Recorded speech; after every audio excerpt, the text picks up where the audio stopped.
घमंड में चूर उस अमीर ठेकेदार ने एक साधारण सूती साड़ी पहने औरत को धक्के मारकर एसी डिब्बे से उतार दिया। लेकिन जब स्टेशन पर उस औरत का असली सच सामने आया तो उस ठेकेदार के पैरों तले जमीन खिसक गई। नमस्कार, मैं हूँ विवेक वर्मा और आपका हृदय से स्वागत है। इंसान जब दौलत के नशे में अंधा हो जाता है तो उसे सामने वाले इंसान की सादगी उसकी कमजोरी लगने लगती है। वह भूल जाता है कि कभी कभी साधारण से दिखने वाले लिबास के पीछे एक ऐसी हस्ती छिपी होती है जो पल भर में उसके सारे घमंड को खाक में मिला सकती है।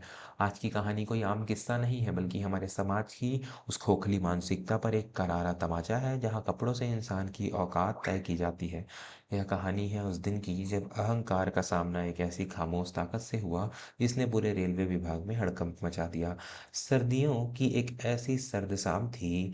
दिल्ली से बनारस जाने वाली एक बेहद प्रतिष्ठित एक्सप्रेस ट्रेन स्टेशन पर खड़ी थी। इस ट्रेन के वातानुकूलित प्रथम श्रेणी यानी फर्स्ट क्लास एसी डिब्बे में शहर के सबसे बड़े और दबंग रेलवे ठेकेदार सत्येंद्र नारायण ने अपना कदम रखा। सत्येंद्र नारायण उन लोगों में से था जो मानते थे कि पैसा ही दुनिया का इकलौता भगवान है। उसके गले में सोने की मोटी चैन, हाथ में महंगी घड़ी और चेहरे पर एक अजीब सा घमंड साफ झलक रहा था। रेलवे में पटरियां बिछाने और निर्माण कार्य के कई बड़े ठेके उसके पास थे। वह अपनी सीट पर बैठा और फोन पर बहुत ही तेज आवाज में अपने किसी मुंशी से बात करने लगा। अरे तू चिंता क्यों करता है? वो जो घटिया सीमेंट आया है उसी का इस्तेमाल कर। कोई रेलवे का अधिकारी हमारी जांच नहीं करेगा। ऊपर से लेकर नीचे तक सबकी जेबें मैंने गर्म कर रखी हैं। यह सत्येंद्र नारायण का राज है, यहाँ मेरा सिक्का चलता है। सत्येंद्र पूरे डिब्बे में अपनी रसूख का प्रदर्शन कर रहा था। तभी उस डिब्बे का दरवाजा खुला और एक बुजुर्ग महिला अंदर दाखिल हुई। उनकी उम्र 60 के पार रही होगी।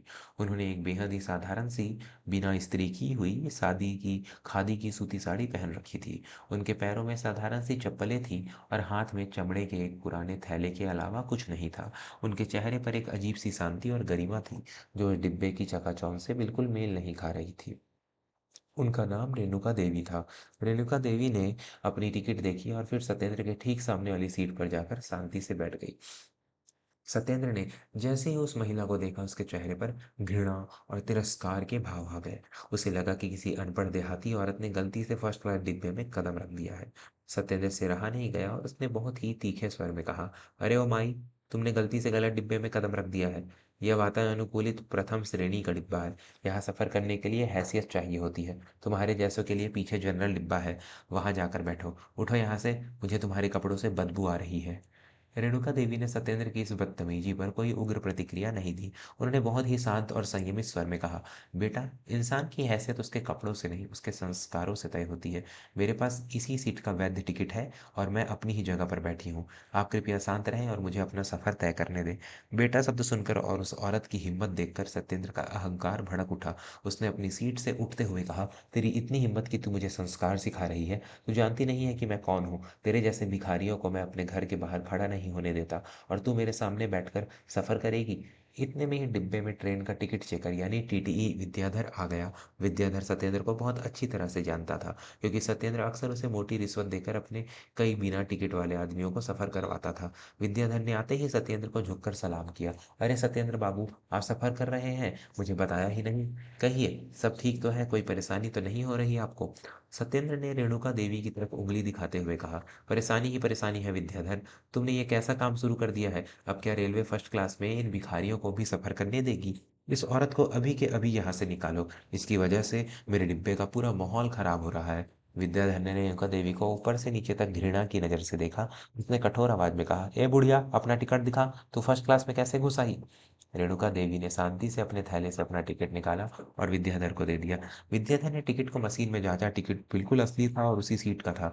लेकिन विद्याधर को तो सत्येंद्र बाबू को खुश करना था। उसने बहुत ही चालाकी और बदतमीजी से कहा, सत्येंद्र बाबू, टिकट तो इस सीट का ही है, लेकिन मुझे पूरा यकीन है कि इस बुढ़िया ने यह टिकट किसी स्टेशन पर चुराया है या फिर कोई जाली टिकट है। इसकी शक्ल और इसके कपड़े देखकर कोई कह सकता है कि इसके पास इतना महंगा टिकट खरीदने के पैसे होंगे? यह पक्का कोई जालसाज है। रेणुका देवी ने अपनी शांत आंखों से विद्याधर को देखा और कहा, एक सरकारी कर्मचारी होकर बिना किसी सबूत के एक यात्री कर चोरी का इल्जाम लगाना क्या आपके नियमों में लिखा है? मैंने टिकट पूरी कीमत देकर खरीदा है, आप अपना काम कर चुके हैं, अब आप जा सकते हैं। विद्याधर आग बबूला हो गया। तू मुझे मेरे नियम सिखाएगी? तेरा टिकट मैं अभी रद्द करता हूँ। अगला स्टेशन आते ही तुझे इसी डिब्बे से धक्के मार कर बाहर निकालूंगा, और अगर तूने ज्यादा जबान लड़ाई तो तुझे पुलिस के हवाले कर दूंगा। सत्येंद्र इस तमाशे का पूरा आनंद ले रहा था। वह हंसते हुए बोला, बिल्कुल विद्याधर, इसे अगले स्टेशन पर उतार कर सीधे जेल भिजवाओ। इन गरीब और जाहिल लोगों को इनकी औकात याद दिलाना बहुत जरूरी है। ट्रेन ने अपनी रफ्तार पकड़ ली थी। रात का समय हो चुका था। अगले 2 घंटे तक सत्येंद्र अपनी अकड़ में बैठा रहा और बीच बीच में रेणुका देवी को ताने मारता रहा। लेकिन रेणुका देवी ने एक शब्द नहीं कहा। वे बस खिड़की के बाहर अंधेरे को देखती रही और कभी कभी अपनी एक छोटी सी डायरी में कुछ नोट करती रही। रात के लगभग 11 बजे ट्रेन एक बहुत बड़े जंक्शन पर रुकी। यह उस मंडल का सबसे बड़ा स्टेशन था। ट्रेन के रुकते ही विद्याधर अपने दो और सहायकों के साथ डिब्बे में आ धमका, चले बुढ़िया, उठ यहाँ से, तेरा सफर यहीं खत्म होता है। सत्येंद्र बाबू, आप चिंता मत कीजिए, मैं अभी इसे यहाँ से दफा करता हूँ। विद्याधर और उसके आदमियों ने बिना किसी इंसानियत के रेणुका देवी का झोला उठाया और डिब्बे के दरवाजे की तरफ फेंक दिया। रेणुका देवी भी चुपचाप अपनी जगह से उठी और डिब्बे से नीचे प्लेटफॉर्म पर उतर गई। सत्येंद्र भी अपना घमंड दिखाने के लिए डिब्बे के दरवाजे पर आकर खड़ा हो गया। वह जोर जोर से हंसने लगा, देखा बुढ़िया, इसे कहते हैं पावर और पैसा। अब जा और प्लेटफॉर्म पर कोई खाली कोना देखकर सो जा, तेरा यही असली मुकाम है। लेकिन तभी प्लेटफॉर्म पर कुछ ऐसा हुआ जिसने सत्येंद्र और विद्याधर के चेहरे की हंसी हमेशा के लिए छीन ली। स्टेशन पर अचानक सायरन की तेज आवाजें गूंजने लगी। प्लेटफॉर्म के दोनों छोर से रेलवे सुरक्षा बल, आरपीएफ के दर्जन जवान मार्च करते हुए उसी डिब्बे की तरफ दौड़े चले आ रहे थे। उनके पीछे पीछे रेलवे के कई वरिष्ठ अधिकारी, जिनमें से स्टेशन मास्टर और मंडल रेल प्रबंधक डीआरएम भी शामिल थे, हाँफते हुए भाग रहे थे। सत्येंद्र ने जब पुलिस को इतने बड़े अधिकारियों को अपनी तरफ आते देखा तो उसका सीना और चौड़ा हो गया। उसने विद्याधर से कहा, लगता है ऊपर के अधिकारियों को पता चल गया है कि मैं इस ट्रेन में सफर कर रहा हूँ। ये सब मेरा ही स्वागत करने आ रहे हैं। लेकिन सत्येंद्र का यह भ्रम अगले ही पल चूर चूर हो गया। वे सभी अधिकारी सत्येंद्र को पूरी तरह नजरअंदाज करते हुए प्लेटफॉर्म पर खड़ी उस साधारण सी दिखने वाली औरत रेणुका देवी के सामने जाकर खड़े हो गए। एक ही झटके में सभी अधिकारियों ने, पुलिस और बल ने एक साथ कदम मिलाकर और उस सूती साड़ी वाली महिला को एक शानदार और सम्मानजनक सैल्यूट ठोका। स्टेशन मास्टर ने कांपते हुए हाथ जोड़कर कहा, मैडम, हमें आपके आने की सूचना मिल गई थी। आपके आदेशानुसार हमने पूरे स्टेशन को सुरक्षा घेरे में ले लिया है। यह नजारा देखकर सत्येंद्र की आंखें फटी की फटी रह गई। विद्याधर के हाथों से उसका रजिस्टर छूटकर जमीन पर गिर पड़ा। उसके पसीने छूटने लगे। एक और वरिष्ठ अधिकारी, जो रेणुका देवी का मुख्य सहायक था, आगे आया और उसने रेणुका देवी का झोला सा सामान अपने हाथों में ले लिया। मैम, आपकी यह गुप्त जांच कैसी रही? क्या हमें कोई बड़ी खामी मिली?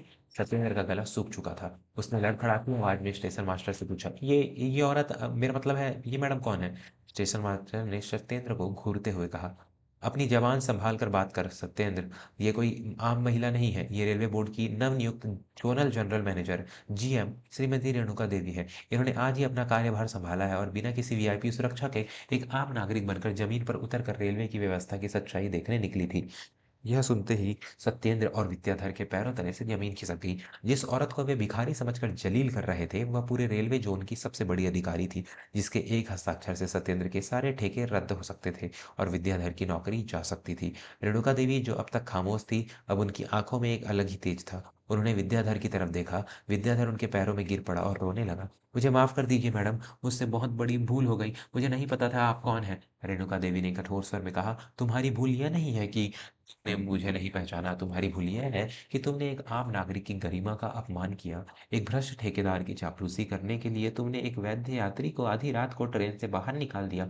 जिस वर्दी को तुमने पहना है, तुमने उसे कलंकित किया है। स्टेशन मास्टर टीटी विद्याधर को अभी इसी वक्त निलंबित किया जाता है। कल सुबह तक इसके खिलाफ कठोर विभागीय कार्रवाई की रिपोर्ट मेरी मेज पर होनी चाहिए। विद्याधर को आरपीएफ के जवान तुरंत वहां से खींच कर ले गए। अब रेणुका देवी की नजर उस कांपते हुए सत्येंद्र पर पड़ी। इसका सारा अहंकार पसीने में बह चुका था। सत्येंद्र ने हाथ जोड़ लिए, मैडम, मुझे क्षमा कर दीजिए, मैं अहंकार में अंधा हो गया था, मैं आपके कपड़ों की वजह से आपको साधारण समझ बैठा। रेणुका देवी ने अपनी डायरी निकाली और सत्येंद्र की आंखों में आंखें डालकर कहा, मैंने सफर के दौरान तुम्हारी वो सारी बातें सुन ली है जो तुम फोन पर अपने मुंशी से कर रहे थे। घटिया सीमेंट, रेलवे अधिकारियों को रिश्वत और तुम्हारे वो सारे काले कारनामे, सब इस डायरी में दर्ज हो चुके हैं। तुमने मुझे साधारण समझकर ट्रेन से उतारा था, लेकिन अब मैं तुम्हें रेलवे के हर ठेके से हमेशा के लिए उतार रही हूँ। तुम्हारे सभी वर्तमान टेंडर तत्काल प्रभाव से रद्द किए जाते हैं और कल से तुम्हारे खिलाफ विजिलेंस की जांच बैठेगी।